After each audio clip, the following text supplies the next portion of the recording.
Hey y'all, I'm back. So we're gonna talk about 90 Day Fiancé Happily Ever After. I'm gonna go through really quickly because I have a couple of other videos to upload. So I'm gonna jump right on in. Larissa and Eric, who cares? But I'll do it in case you care. Larissa and Eric and her friend go to get a consultation for her boob job and her nose job. You don't care either, right? Right. Like, she's saying she lost her confidence after having kids, and her kids are 11. I looked this up. 7 and 3.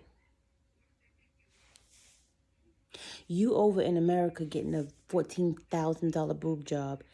You have no job, but your kids are just chilling back at home in Brazil. I don't feel sorry for none of these people. I'm sorry. The way my brain is set up, good, bad, or ugly, I overthink.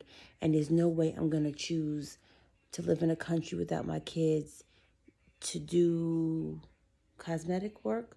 First of all, ain't it cheaper over there? And Eric says he understands and he wants to help her because he gets it. How can you afford this, Eric? You live in an apartment with a roommate because you can't afford rent. But whatever. Angela and Michael, they go to the flower shop to get flowers for the wedding. And it's sweet because she tells the woman, my 6 grandkids, my daughter and my mom can't be here, so I would like to get flowers to represent them as being there. Flowers are really expensive. I don't think Angela knows and or cares. And Michael's like, oh, baby, we got to calm down with this budget because my family's helping. It's expensive. They don't have a lot of money. She's like, no, Michael, no. I'm going to get it. I did my wedding over. Flowers are the worst because they are trashed right after.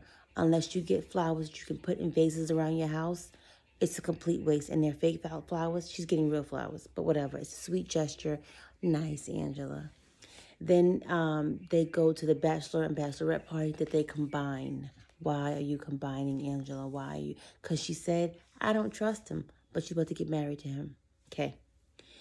So she gets her little sash on with her friend Jody and Michael's 2 friends, not the goofballs, but they go to the bachelor party, and it's some club. I don't know who picked the club, but it is, it's not a strip club, but there are girls with shorts and T-shirts who are like booty clapping and stuff, and Michael is trying to look down the whole time and talk to his friends, and it's like, girl, Angela's very insecure, but I promise you, ain't no girl on that stage gonna find all the men in the club and go to Michael and be like, come here, let me talk to you. But Angela is Angela, and they start dancing, and it's awkward. It's awkward because Angela is just like this big mass, and Michael is like a twig, and it's like this big mass in this twig, and then she starts putting her finger in his mouth, and I'm like, and she's poking it in and out his mouth. I'm like, oh, no, stop. But whatever, she's having a good time, and then it happens. Angela sitting here, her friend sitting here, Michael sitting here. There's a woman on stage, and Michael's looking at the woman's butt, clapping, and just right cheek, left cheek, right cheek, left cheek. And Angela's pissed. Okay, we're going. It's done. I'm over. I'm done. And she's not with it. She's upset. She's not happy. But I'm like, you can't be at this kind of place and not expect him to look at the scenery or the entertainment. But whatever. Insecurity is a bitch. And then they leave. I'm not doing no more. Jody, I'm done. I'm not getting married. Stop saying it. Because you saying you're not getting married is like you saying I'm going to get me a cigarette. Like, you say it too often. Stop. Colt and Vanessa. So Jess comes from Los Angeles to see Colt. And Colt is saying he's going to tell her about the women he was talking to while they broke up. And they're going to go meet at a cafe. It's a cafe, but it's like for cats because they both like cats. I don't understand the correlation, but whatever. And they sit down. As soon as they sit down, Jess is like, so you want to show me your pictures you've been sending to other girls? What pictures? He looking at her like, oh, how'd you know? You beat me to the punch. So the girls must have found out and sent it to her just to get him in trouble. And then he admits Sorry, he was talking to Vanessa in the kitchen before he left to see Jess. And he asked Vanessa, like, are you going to be here when I get back? And she's like, no. Because she now lives with them for like 3 weeks and he didn't tell Jess. So they go and talk and sit down or whatever. Then they go back to the house. I feel like he should have told her, oh, excuse me, at the cafe or in the car and then argue when they get home. But he waited. So they get in the door and she's like, hi, Debbie. She gives her a hug. Debbie has like grapes and cheese and stuff. And then as soon as Jess sits down, Debbie, you want to see Colt's? I was like, disrespectful. She don't want to see her son's junk. Like, why would you ask her that? And she's getting her phone. I'm like, no, no, no, no. But then Debbie just sitting watching the train wreck. And then Colt goes, I got to tell you something. Vanessa lives here basically because her marriage. And Jess is like, what? No, no. So the 8 girls and Vanessa, and she still don't know that Vanessa and him slept together. He about to get slapped because the next scene shows she's like, I love Colt, Debbie, but I can't. Whatever.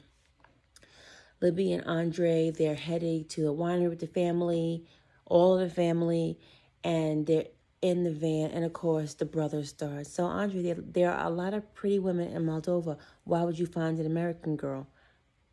How do you know she ain't find him? Then they get to the winery and they're showing how wine is made, and you have to like churn the wine with the grapes in it. And then Andre calls the father over, and he's like, "Hey Chuck, I know you're not used to this, but this is called hard work and physical labor." Touche. I mean, whatever. And then they start the females of the family start stomping the grapes, and it's a good time. It's fun. They're having a good time. They're laughing. Charlie gets in and he's like, we had a good time today in his confessional at the winery, but this does not negate the fact of that we still don't like him because of what happened. Then they meet with Andre's friend again to try to get more information. Stop. Leave this man alone. If you're going to find out, you're going to find out. If you're not, you're not. It's too late. It's too late. Like, just stop it. But they keep poking the bear. So whatever. Then Kalani and Asuelu, so they got into a fight on February 13th. And Kalani left and she went to a hotel. And Asuelu magically comes in and he's like, hey, baby, how are you? Happy Valentine's Day. And she's like, happy Valentine's Day to you, too. And she's putting on makeup. And then he's like, no hug, no kiss. And she's like, no, honey. Like, we don't fight on the 13th. And then we celebrate on the 14th because it's Valentine's Day. Like, we don't do that. And she's like, we have to go to counseling and therapy and talk this out because we're not on the same page. And we have to figure out how to move on. And Asuela was like on his phone. But he's like, what is that?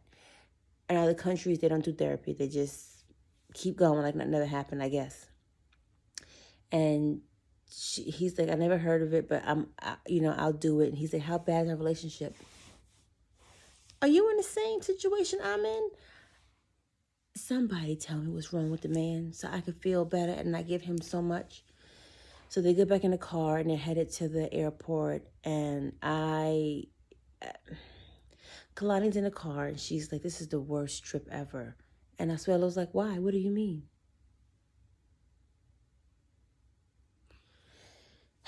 So they pull up to the airport and they get out the car. So first of all, normal people have a stroller for the baby and the one that can walk is walking. They have the car seat for the little one, for Kennedy, and Oliver is inside this. It's like one of those things people carry for football games, like a tailgate kind of thing. So the car seat is in there. I guess her bag is in there, and Oliver's in there, and she has one carry-on rolling bag. Asuelo has one suitcase. He tells her, okay, you get the kids in the bag, and I'll get this one bag. And they're showing her toting this whole little trolley dolly thing with the suitcase, and he has one bag.